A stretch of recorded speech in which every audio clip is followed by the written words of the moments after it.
Something just changed in the strategic temperature of Europe, and most people haven't fully processed what it means yet, because when a figure like Scott Ritter starts talking about the possibility of Russia targeting regions like Finland or the Baltic States, it's not just another headline, it's a signal, not necessarily of what will happen next, but of how the thinking is shifting behind the scenes.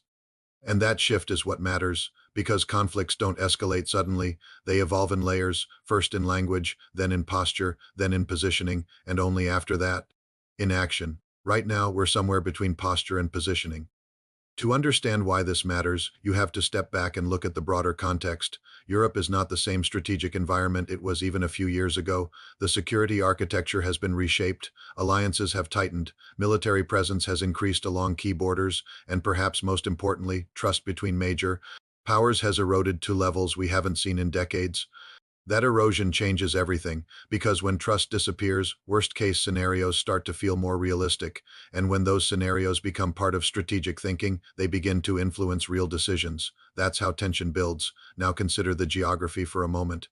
Finland shares a long border with Russia, one of the longest in Europe. It was historically cautious, balancing its position carefully between East and West. But that balance has shifted dramatically with its deeper integration into Western defense structures. It is no longer viewed as neutral in the way it once was. From Moscow's perspective, that's not a minor adjustment, that's a strategic transformation.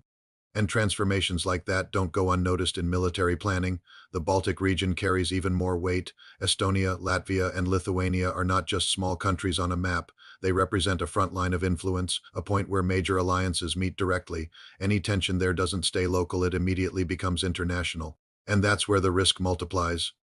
Because unlike conflicts in other regions, any serious escalation involving these areas would not remain isolated. It would trigger responses from multiple sides almost instantly.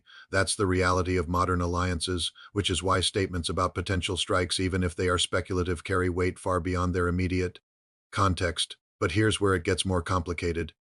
Talking about a potential strike is not the same as planning one, and understanding that difference is critical, because in geopolitics, language is often used as a tool. It signals capability, it tests reactions, it shapes perception. Sometimes it's meant to deter, sometimes it's meant to provoke caution, and sometimes it's meant to prepare the ground for future possibilities without committing to them. So when you hear about Russia threatening certain regions, the real question is not just whether it would happen. The real question is why that idea is being discussed now. Timing is everything. Right now, pressure is building across multiple fronts, military, economic, political, each layer interacting with the others. And when pressure builds like this, strategies begin to shift, not dramatically at first, subtly. Incrementally, one adjustment at a time. Those adjustments can include increasing military readiness, reinforcing positions, or expanding the range of scenarios being considered. That's how escalation starts, not with action, but with expanded possibility, and expanded possibility changes behavior. Countries begin to prepare for outcomes they previously considered unlikely. Defense planning becomes more aggressive, response timelines shorten, communication becomes more guarded. All of this creates an environment where even small incidents can have larger consequences. That's the real risk, not necessarily a deliberate decision to escalate, but a situation where escalation becomes easier. Because the systems are already in place, the forces are already positioned, and the expectations have already shifted. This is what makes the current moment so sensitive. It's not just about what is happening. It's about what could happen if something goes wrong, and history shows that in high-tension environments, things do go wrong. Not always intentionally, sometimes through misinterpretation.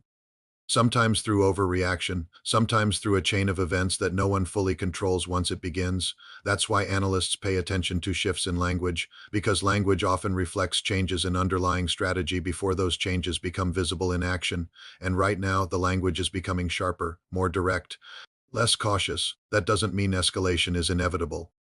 But it does mean the margin for error is shrinking, and when the margin for error shrinks, the importance of decision-making increases dramatically. Every move matters more, every response carries more weight, every signal is interpreted more carefully and sometimes more aggressively than intended. This is how situations become fragile. Not because they are already out of control, but because they are closer to the point where control becomes harder to maintain. So where does this lead? Not necessarily to immediate conflict, but to a phase where the risk of miscalculation is higher than usual, a phase where deterrence is being tested, where boundaries are being probed, where each side is trying to understand how far the other is willing to go. And in that process, the possibility of crossing a line intentionally or not becomes real. That's the stage we're entering. And once you understand that, the statements, the warnings, the speculation, they all start to make more sense. They're not isolated. They're part of a broader pattern, a pattern of rising tension, shifting strategies, and increasing uncertainty. And that pattern is what determines what happens next, not a single statement, not a single event, but the accumulation of signals that, over time, push the system toward a turning point. The question is not whether that turning point exists. It does. The question is how it will be reached, through controlled adjustment, or through a moment that forces everyone to react at once.